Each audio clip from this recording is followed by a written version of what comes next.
What's up, peeps and players? Welcome to my very first attempt at showcasing a starter build, in this case being the Baron starter build. So let's start by explaining why I think the Baron will be a good build this league based on what's been shown so far. First, it looks like stacking the strength attribute set is much easier this league with the introduction of the Crucible passive tree. As shown here, we're able to get both the percentage strength and the flat strength, which would help us increase the amount of raised zombies summoned from our Baron unique item. The second reason would be with the introduction of the new Leech Mastery node, allowing us to increase our defenses and instance of survival. The Baron unique helmet allows 1.5 to 2% of our zombies damage to be leached to us as life, and with the Leech Mastery we can make it so that 10% of the damage leached is instant, which, which is actually quite amazing. Now, how does the synergy between uniques, mastery nodes, and keystones work? With the Crucible node, which increases our strength by 100, we also get the downside of not gaining any inherent bonuses from strength, meaning that we would not be gaining one maximum life for every 2 strength. How do we go around this downside? Well, that's simple. We will be making use of the Jeffrey's Sanctuary unique chest armor, which will grant us 2 energy shield for every 5 strength, in addition to the Zealot Keystone, which converts our life regen to energy shield regen.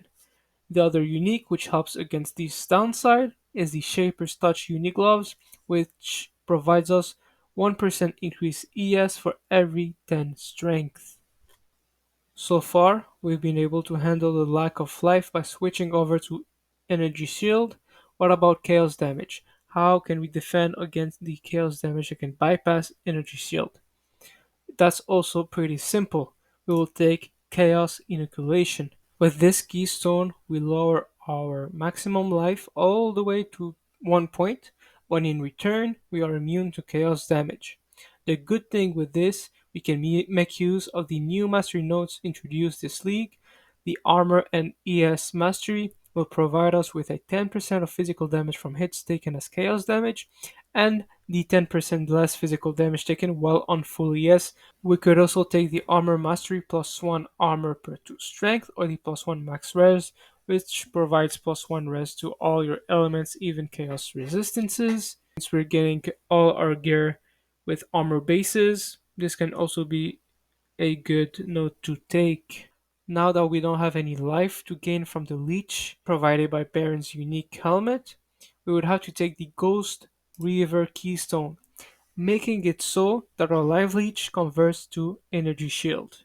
But how do we gain the requirement amount of strength needed to make use of the helmet? Here are the uniques needed for the first few weeks. Astramantis for the high flat attribute stats, and Alberon Warpath for the percentage strength. As for the rings and belt, a simple rare item with some flat strength and some resistances will do the trick. As for the main hand weapon, a simple Montre Gold Grasp will do the trick as well. Of course, down the road, you want to switch most of these items with rares with better stats.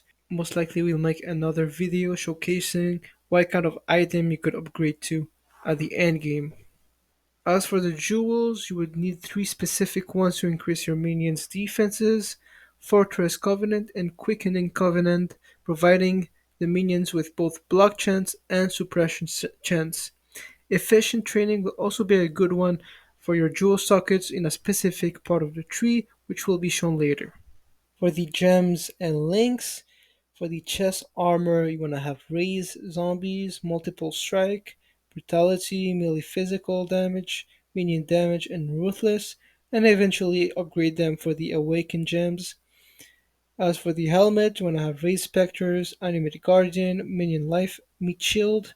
The boots, you want to have Vol Summon Skeletons, Summon Guardian Golem, Maim Support, and Feeding Frenzy.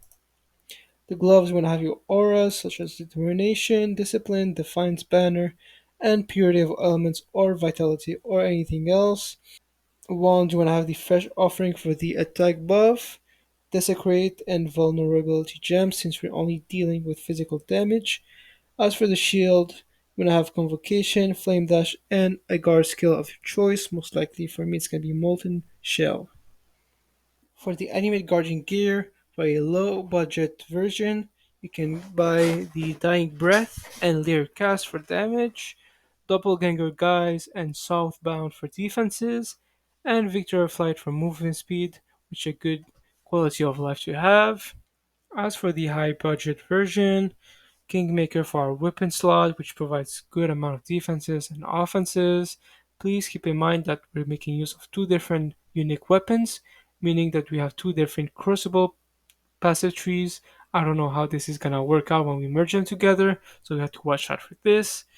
As for the body armor, we want to make use of the Carb of the Ephemeral, which provide amazing amount of defenses, such as nearby enemies gonna deal critical strike to us.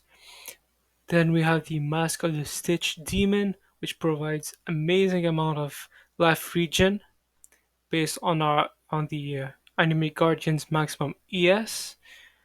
And then we have the boots and gloves, which are good as rare items. For the boots, you can have sapped grounds as implicits and life regen, or brittle if you want to have more damage. As for the affixes, you can have life as a prefix, some life regen as well. As for the suffix, you can get the cannot be poisoned from the essence craft. For the gloves, you want to have some suppression, some life, and some life regen as well. Another thing to note is the necromantic aegis, which provides all your shield's bonuses to your minions. For this, I'm not sure how it's gonna work out with the Crucible passive tree. This is something that you have to take in mind and maybe experiment with.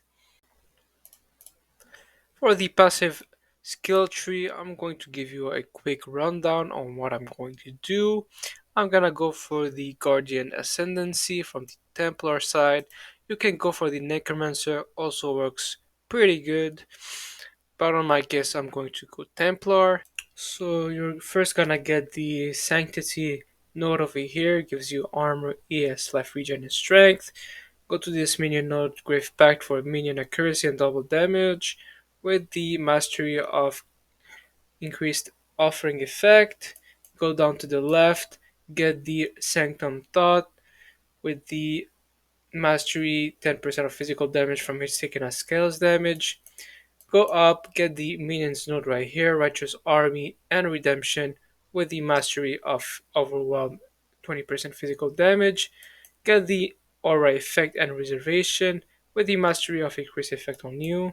With this Jewel Socket, we're going to go Quickening Covenant, which provides attack speed and chance to suppress spell, and the downside isn't existent as we don't have any allocated notable nodes around it.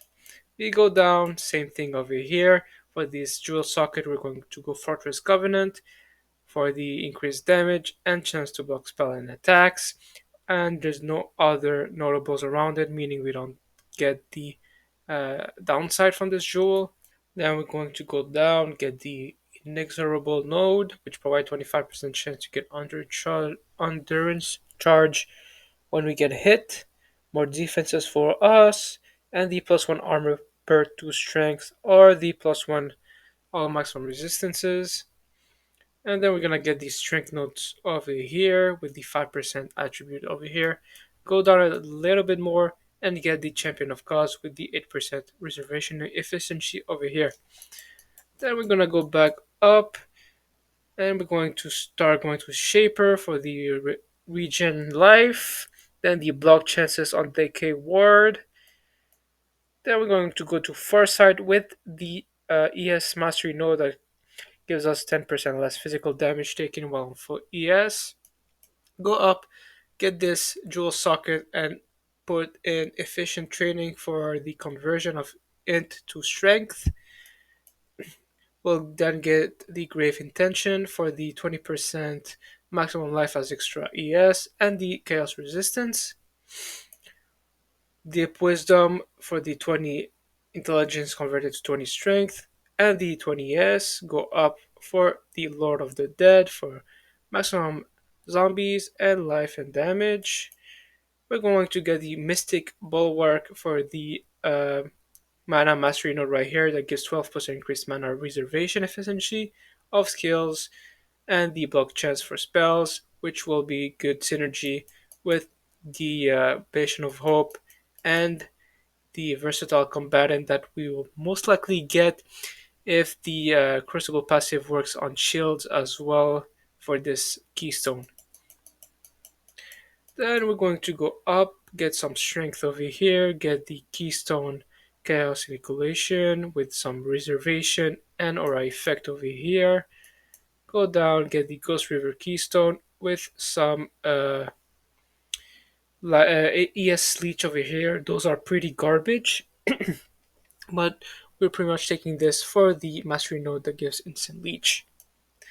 So that's pretty much the quick rundown. We'll also get this death attunement as a noid for our amulet. Otherwise, that's pretty much everything here. Then we have the cluster jewels. You can pretty much take whatever you want. Feasting feet over here. Most likely not gonna take vicious bite, something else renewable. For endgame jewels, I would suggest getting strength attributes and passive effect with a 12 node cluster. Hope you guys enjoyed the video. Please let me know down in the comments below.